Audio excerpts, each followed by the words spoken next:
इस वीडियो के माध्यम से हम लोग सम सीमांत उपयोगिता नियम को जानने का प्रयास करेंगे। इससे पहले के वीडियो में हमने यूटिलिटी के बारे में बताया, जहां यूटिलिटी के अर्थ, यूटिलिटी के विशेषताएं, यूटिलिटी के मेजरमेंट कैसे करेंगे, उपयोगिता माप के प्रमुख सिद्धांतों को मैंने बताया। उसके अलावा हमने उपयोगिता के प्रकार, जहाँ पे कुल उपयोगिता, औसत उपयोगिता, सीमांत उपयोगिता, साथ ही साथ उसके ग्राफ के बारे में हमने बताया। सीमांत उपयोगिता के 3 प्रमुख प्रकार धनात्मक, शून्य और ऋणात्मक सीमांत उपयोगिता के बारे में भी हमने वीडियो बना के यूट्यूब में डाल रखा है।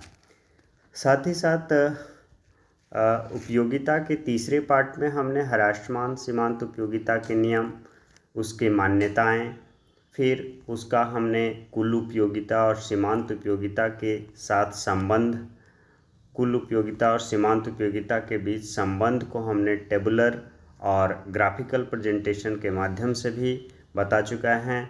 उसके बाद नियम के क्या महत्व हैं, इस नियम के क्या अपवाद हैं, नियम लागू क्यों होता है, इन सारे चीज़ों को हमने ऑलरेडी पहले से बता चुका हूँ। आज हम लोग जो बात करेंगे सम सीमांत उपयोगिता नियम का। सम सीमांत उपयोगिता नियम, जिसे कि गोशेन का दूसरा नियम कहा जाता है, यह नियम बतलाता है कि उपभोक्ता अपनी मौद्रिक आय को विभिन्न वस्तुओं पर इस प्रकार व्यय करेगा कि उससे प्राप्त उपयोगिता प्रत्येक इकाई के लिए समान हो। प्रोफेसर मार्शल ने एक कोटेशन दिया है सम सीमांत उपयोगिता नियम के पक्ष में, और उन्होंने कहा है कि यदि किसी व्यक्ति के पास कोई एक ऐसी वस्तु हो जो विभिन्न प्रयोगों में लाई जा सके, तो वह उस वस्तु को विभिन्न प्रयोगों में इस प्रकार बांटेगा कि उसकी सीमांत उपयोगिता सभी प्रयोगों में समान रहे। क्योंकि यदि वस्तु की सीमांत उपयोगिता एक प्रकार से दूसरे की अपेक्षा अधिक है, तो वह दूसरे प्रयोगों से वस्तु की मात्रा हटाकर तथा उसका प्रयोग पहले में करके लाभ प्राप्त कर सकता है।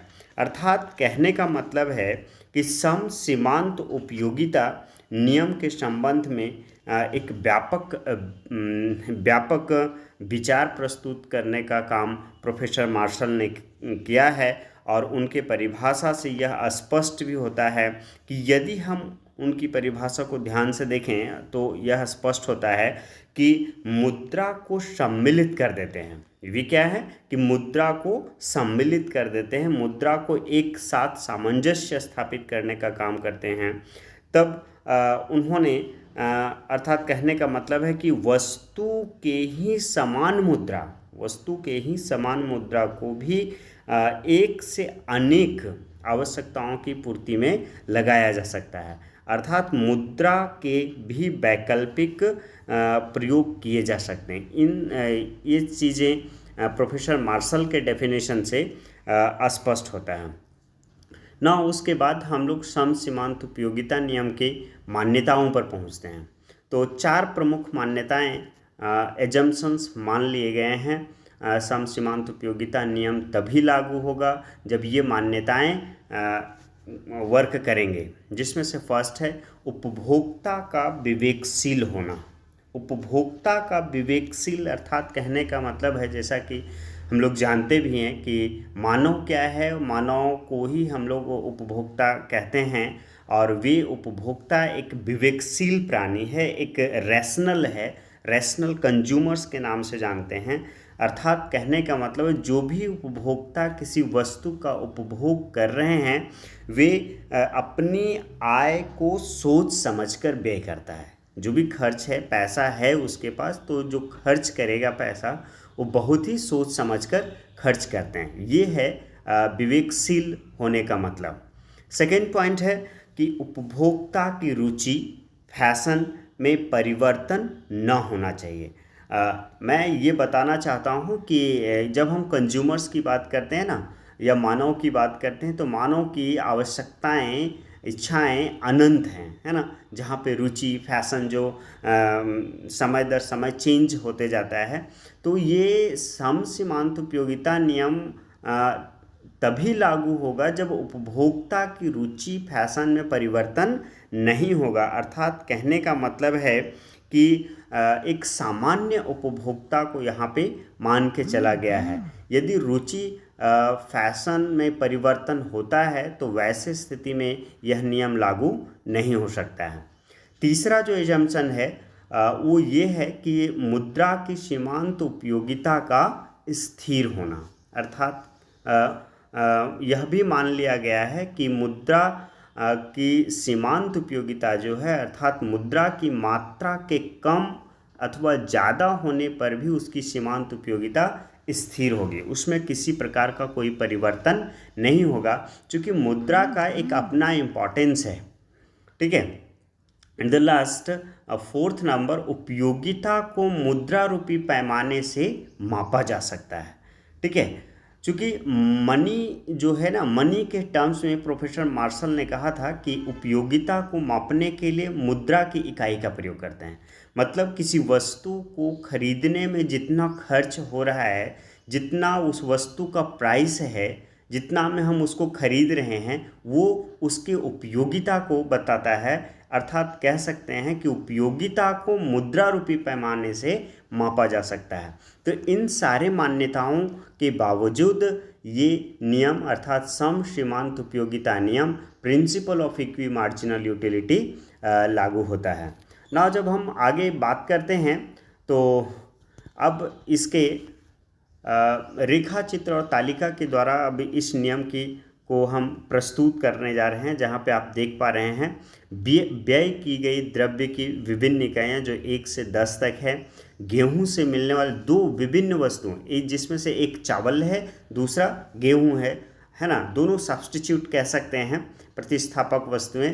तो दोनों वस्तुओं का उपभोग किया जा रहा है और 10 इकाई है यहाँ पे जो खर्च किया जा रहा है। व्यय की गई द्रव्य की 10 इकाइयाँ। अब वो 10 इकाइयाँ गेहूं और चावल पर इस प्रकार खर्च करना है कि समान संतुष्टि मिलना चाहिए, तब वो सम सीमांत उपयोगिता नियम को स्पष्ट करेगा। तो आप देख पा रहे हैं कि गेहूं से मिलने वाली जो उपयोगिता है 60, 55, 45, 35, इस तरह से 10वीं द्रव्य की इकाई जब खर्च किया जाता है तो वो 10। ठीक उसी प्रकार से चावल से मिलने वाली उपयोगिता की यदि बात करें तो वो भी लगातार घटते जा रहा है, 50, 40, 28, 25, 25, है ना। इस तरह से घटते हुए वो 5 पर पहुंच रहा है।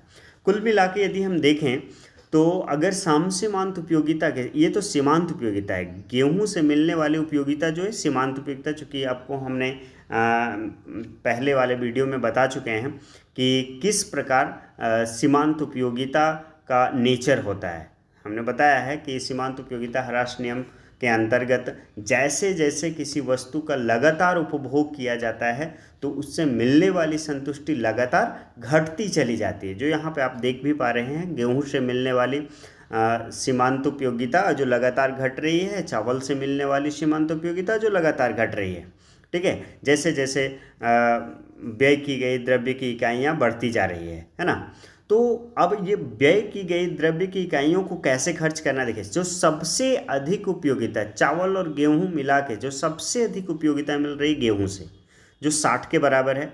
उसके बाद फिर 55, जो मतलब कि सम सीमांत उपयोगिता की जब हम बात करते हैं तो डबल कमोडिटी केस की यहाँ पे बात करते हैं, जहाँ गेहूं और चावल दोनों को हम ले रहे हैं और दोनों से मिला के हमें देखना है कि मैक्सिमम सेटिस्फैक्शन, मैक्सिमम यूटिलिटी हमें कहाँ मिल रहा है, उस द्रव्य व्यय की गई द्रव्य की इकाई को वहीं पे लगाना है। तो ठीक उसी प्रकार से जब देखते हैं तो 1, 2 जो है गेहूं से मिलने वाली उपयोगिता में, 3 जो है देखिए 55 के बाद फिर मैक्सिमम 50 आ रहा है, तो वो 3 चला गया आपका चावल से मिलने वाली उपयोगिता में। फिर 445 जो है आ गया गेहूं से मिलने वाली उपयोगिता में, 5 चला गया है चावल से मिलने वाली उपयोगिता में, 6, 7 जो 35 और 30 बता रहा है गेहूं से मिलने वाली उपयोगिता में, उसके बाद फिर यहाँ पे आप देख पा रहे हैं कि 8 नंबर 28 है ना, आठवां जब खर्च किया जा रहा है द्रव्य की इकाई तो वहाँ से हमें सेटिस्फैक्शन चावल से मिल रहा है, नौवां आपका चावल से मिल रहा है, एंड द लास्ट आप देख रहे हैं 10वीं जब व्यय की गई द्रव्य की इकाई है तो वहाँ हमें गेहूँ से मैक्सिमम सेटिस्फैक्शन मिल रहा है। तो इस प्रकार से हम लोग एक टेबुलर फॉर्मेट में सम सीमांत उपयोगिता को एक तालिका के रूप में दर्शाते हैं।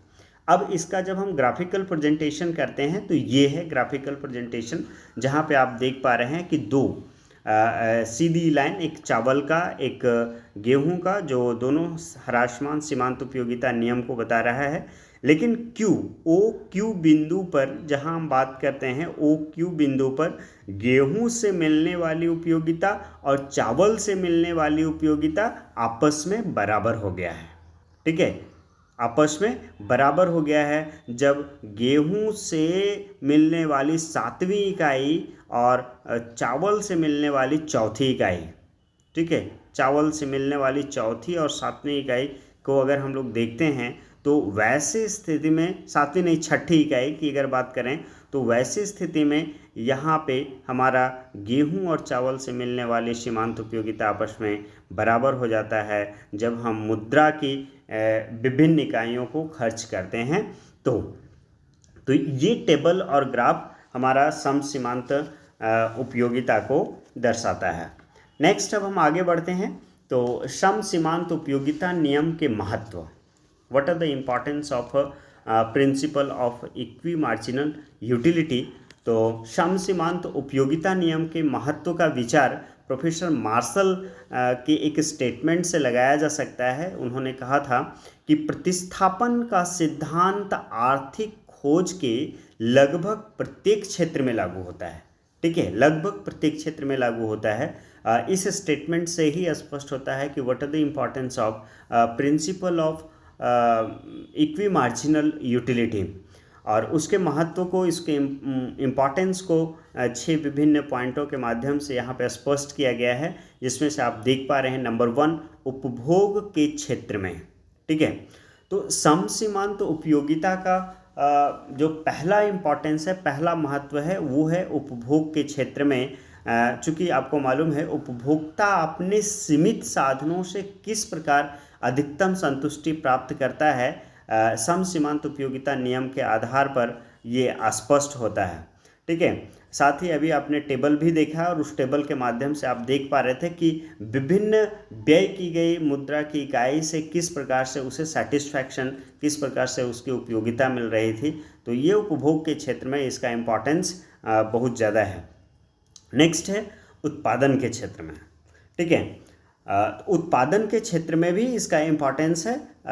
एक उत्पादक हमेशा सीमित साधनों से अधिक उत्पादन करके अधिकतम लाभ प्राप्त करना चाहता है, और इस उद्देश्य की पूर्ति के लिए वह प्रतिस्थापन के नियम की सहायता से साधनों का अनुकूलतम प्रयोग कैसे करता है, उसका अनुकूलतम संयोग, इष्टतम संयोग ढूंढने का प्रयास करता है, और वो काम सम सीमांत उपयोगिता के माध्यम से ही होता है। इसलिए उत्पादन के क्षेत्र में इसके इम्पॉर्टेंस को और अधिक स्पष्ट करने के लिए प्रोफेसर बेनहम, जो आप बॉक्स में देख पा रहे हैं, उन्होंने एक कंडीशंस बताया था। इस आधार पर भी एक्सप्लेन किया जा सकता है कि एक सूत्र दिया था कि मार्जिनल रिटर्न ऑफ फैक्टर ए, अर्थात साधन ए का जो सीमांत उत्पाद होता है, रिटर्न होता है, आउटपुट होता है, divided by price of factor a साधन का जो कीमत होता है वो उसका अनुपात बड़ा होता है marginal return of factor B divided by price of factor B से।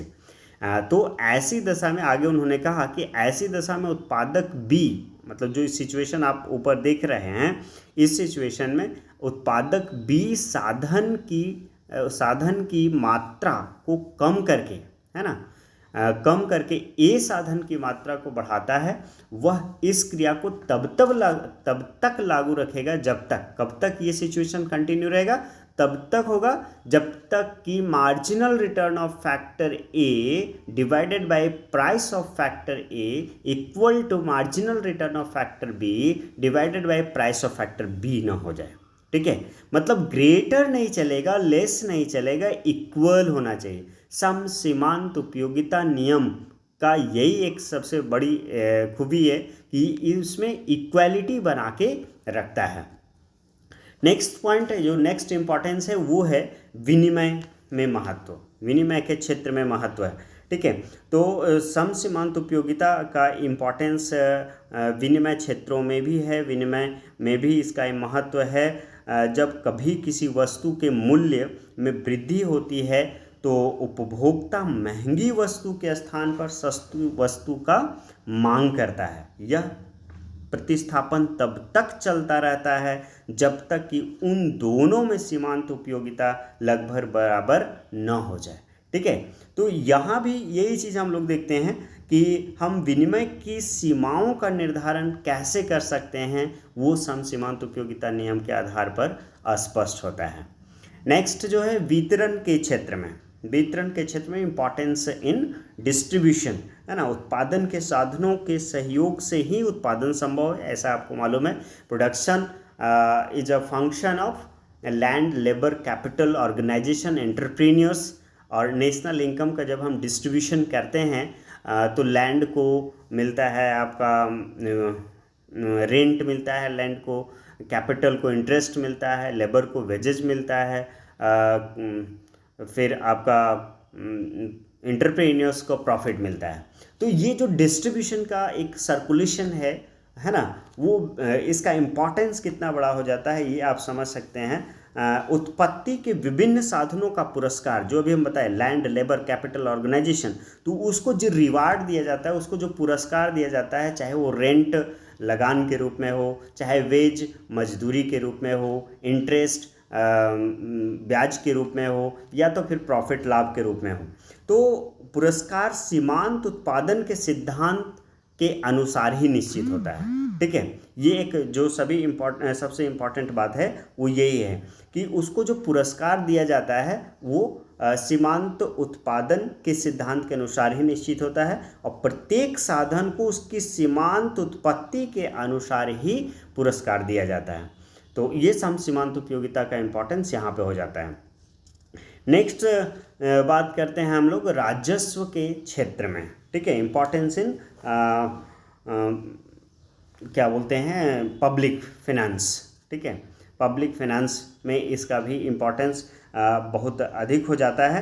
राजस्व का महत्वपूर्ण सिद्धांत, ठीक है, जो एक सबसे इम्पॉर्टेंट सिद्धांत है वो यही है, अधिकतम सामाजिक लाभ का सिद्धांत।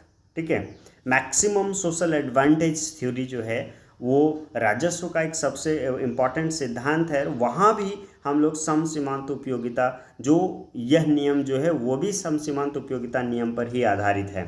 तो सार्वजनिक आय करों से प्राप्त की जाती है। ठीक है, जितना भी सरकार का जो पैसा है वो टैक्सेस, नॉन टैक्सेस दोनों प्रकार से वो प्राप्त किया जाता है, और वह आय को सार्वजनिक कार्यक्रमों पर खर्च किया जाता है। ठीक है, ऐसा नहीं है कि सरकार पैसा लेकर और फिर उसे अपने पास रखता है, वैसा नहीं।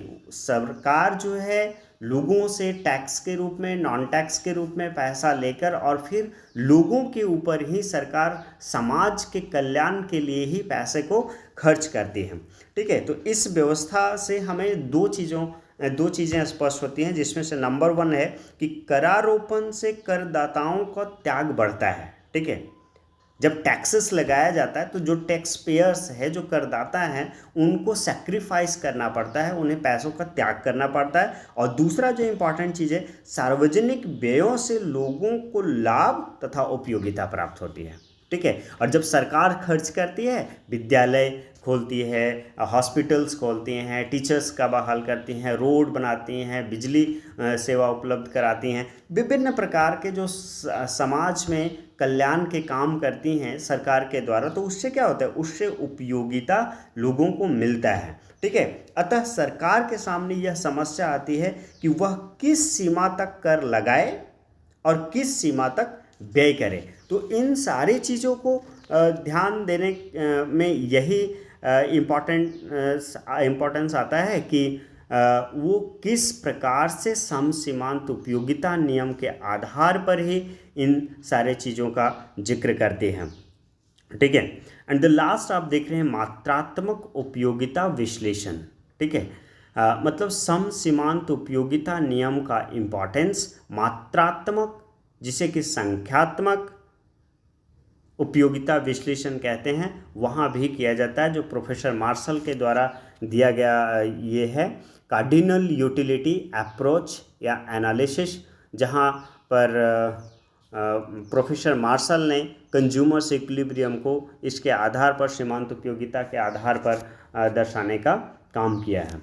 नेक्स्ट अब हम लोग पहुँचते हैं सम सीमांत उपयोगिता नियम, law of equi marginal utility के अंतर्गत उपभोक्ता, अंततः हम लोग कह सकते हैं कि इस नियम के अंतर्गत उपभोक्ता अपने मौद्रिक आय को इस प्रकार व्यय करेगा, इस प्रकार खर्च करेगा कि विभिन्न वस्तुओं से प्राप्त सीमांत उपयोगिता तथा उसकी कीमतों के अनुपात में समानता होनी चाहिए। देखिए ये सबसे इंपॉर्टेंट चीज़ है। तब उसी चीज़ को हमने एक्सप्लेन करने के लिए सिंगल कमोडिटी केस और डबल कमोडिटी केस लिया है, जहाँ पे आप देख पा रहे हैं सिंगल कमोडिटी केस में MUE अर्थात मार्जिनल यूटिलिटी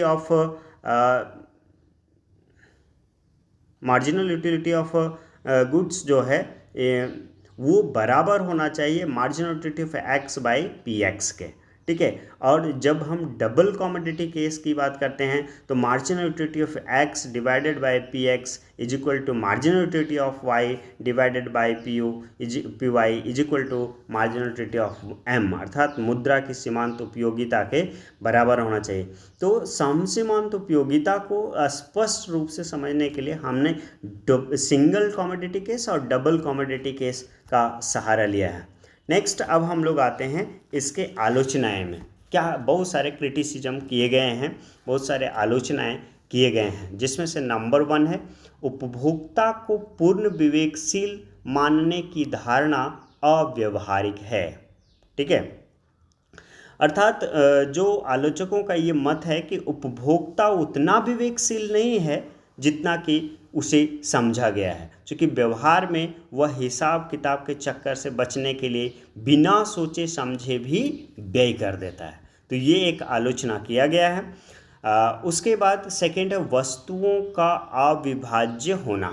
ठीक है, डिविजिबिलिटी ऑफ गुड्स, अविभाज्य होना अर्थात विभाजनीय होना। ठीक है, तो सम सीमांत उपयोगिता ऐसा मान के चलता है। ठीक है, परंतु आलोचकों का कहना है, क्रिटिसाइज जो किए हैं अर्थशास्त्रियों, वो उनको कहना है, उनका मानना है कि अनेक वस्तुएं ऐसी हैं जिनका विभाजन नहीं किया जा सकता है। मान लेते हैं हम कोई चीज़ उपभोग कर रहे हैं, ठीक है, तो उसमें वस्तुएं बहुत सारी ऐसी हैं जिसको हम डिवाइड कर सकते हैं। ठीक है, रोटी खा रहे हैं तो उसे तोड़ तोड़ के डिवाइड करके खा सकते हैं, लेकिन बहुत सारी वस्तुएं तो ऐसी हैं जिसका हम डिवीज़न नहीं कर सकते हैं। जैसे कार हो गया, क्या उसको तोड़ तोड़ के चलाना संभव है? ये तो संभव नहीं है ना। मेज़ हो गया, कुर्सी हो गया, रेडियो हो गया, बुक्स हो गए, है ना। तो ये सारे चीज़ हैं जिसके आधार पर ये आलोचकों का मानना है कि ये सही नहीं है, इसीलिए इन्होंने वस्तुओं के अविभाज्य होने की मान्यता को गलत साबित कर दिया। थर्ड है रीति रिवाज और फैशन आदि में परिवर्तन। ठीक है, तो यहाँ भी बहुत सारे क्रिटिसाइज किया गया है कि जैसे कि ये मान के चला गया है सम सीमांत उपयोगिता नियम के लिए कि फैशन में किसी तरह का कोई परिवर्तन नहीं होना चाहिए, रीति रिवाज में किसी तरह का कोई परिवर्तन नहीं होना चाहिए, लेकिन ये संभव नहीं है। ठीक है, समय दर समय स्थिति परिस्थिति के अनुसार ये तो चेंज होते हैं। यदि हम बात करें जन्म एवं मृत्यु संबंधी अनेक संस्कार ऐसे हैं जिन पर व्यक्ति को मजबूर होकर व्यय करना पड़ता है। ठीक है, इन संस्कारों पर होने वाले व्यय की तुलना में मिलने वाली उपयोगिता कहीं कम होती है।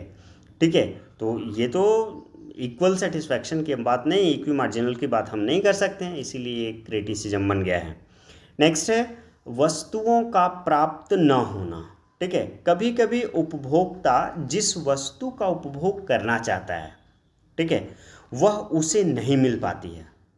ठीक, तब वह घटिया वस्तु का उपभोग कर लेता है और अतः सम सीमांत उपयोगिता नियम क्रियाशील नहीं होता है।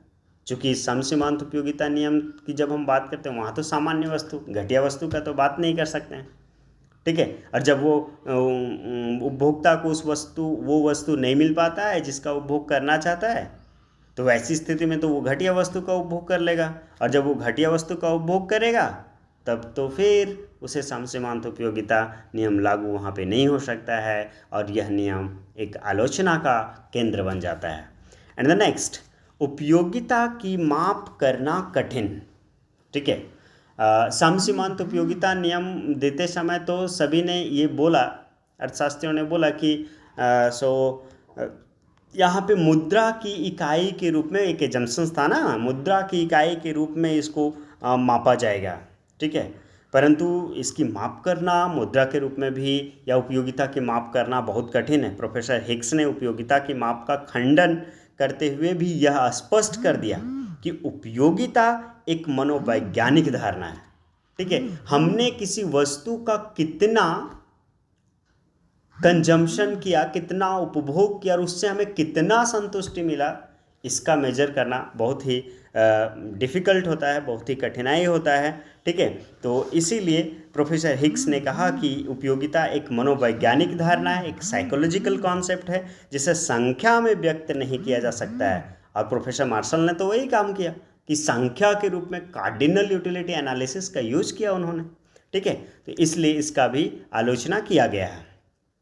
नेक्स्ट है मूल्य में परिवर्तन, ठीक है। सीमांत उपयोगिता, सम सीमांत उपयोगिता नियम की आलोचना करते हुए यह भी कहा जाता है कि वस्तु के मूल्य में परिवर्तन आ जाने के कारण उपभोक्ता अपने मन में उपयोगिता की जो पूर्वानुमान लगा लेता है, वास्तव में वह उस उपयोगिता को प्राप्त नहीं कर सकता है, ठीक है। विशेषकर मुद्रा प्रसार के समय अर्थात इन्फ्लेशन के समय ऐसा होता है। इसलिए उपभोक्ता के लिए यह नियम अनुसरण जो मूल्य में परिवर्तन की बात करता है वो नहीं काम करता है। नेक्स्ट, अनिश्चित बजट अवधि, ठीक है। प्रोफेसर बोल्डिंग ने बजट अवधि को ध्यान में रखते हुए भी इस नियम की आलोचना किया है, और उन्होंने कहा कि सम सीमांत उपयोगिता नियम एक निश्चित समय के अंतर्गत लागू होता है, ठीक है। सम सीमांत उपयोगिता नियम जो है एक निश्चित समय के अंतर्गत लागू होता है। उनका कहना है कि जबकि, और उन्होंने आगे भी कहा कि जबकि हमारी बजट अवधि निश्चित नहीं होती है, देखिए बजट अवधि निश्चित नहीं है, अनिश्चित है ना। और यहाँ पे क्या हम बात कर रहे हैं कि सम सीमांत उपयोगिता नियम है जो एक निश्चित समय के अंतर्गत लागू होता है, ठीक है। तो ऐसे स्थिति में ये तो एक क्रिटिसिज्म हो जाता है ना। एंड द नेक्स्ट बात करते हैं पूरक वस्तुओं के क्षेत्र में लागू ना होना, है ना। कॉम्प्लीमेंट्री गुड्स की जब हम बात करते हैं, जैसे दूध, कॉम्प्लीमेंट्री गुड्स, दूध चीनी एक साथ मिला के, इंक पेन, है ना, बटर ब्रेड, ये सब है कॉम्प्लीमेंट्री गुड्स। तो जो वस्तुएं एक दूसरे के पूरक होती हैं या जिनका प्रयोग एक साथ एक निश्चित अनुपात में किया जाता है, उन वस्तुओं के क्षेत्र में सम सीमांत उपयोगिता नियम लागू नहीं होता है, okay. And the next point, मुद्रा की क्रय शक्ति में परिवर्तन। सम सीमांत उपयोगिता नियम इस मान्यता पर आधारित है कि मुद्रा की क्रय शक्ति में किसी प्रकार का परिवर्तन नहीं आना चाहिए, ऐसा मान के चलता है सम सीमांत उपयोगिता नियम। परंतु यह मान्यता वास्तविक नहीं है, क्योंकि ज्यों-ज्यों उपभोक्ता मुद्रा की इकाइयों को खर्च करता जाता है, त्यों-त्यों मुद्रा की अंतिम इकाई से मिलने वाली सीमांत उपयोगिता बढ़ती चली जाती है। यह स्थिति हर दशा में लागू होनी है, तब इस मान्यता को हम सही नहीं मान सकते। एंड द लास्ट, अज्ञानता, आलस्य तथा लापरवाही। जब उपभोक्ता बाजार में वस्तु खरीदने जाता है तो अज्ञानता, आलस्य, लापरवाही के कारण वह महंगी एवं घटिया वस्तुओं को क्रय कर लेता है, खरीद लेता है। ऐसी स्थिति में भी यह नियम लागू नहीं होता है। अंततः हम कह सकते हैं कि सम सीमांत उपयोगिता नियम की चाहे जितनी आलोचना की जाए, फिर भी इसका महत्व अर्थशास्त्र के क्षेत्र में बना हुआ है। Okay, thank you.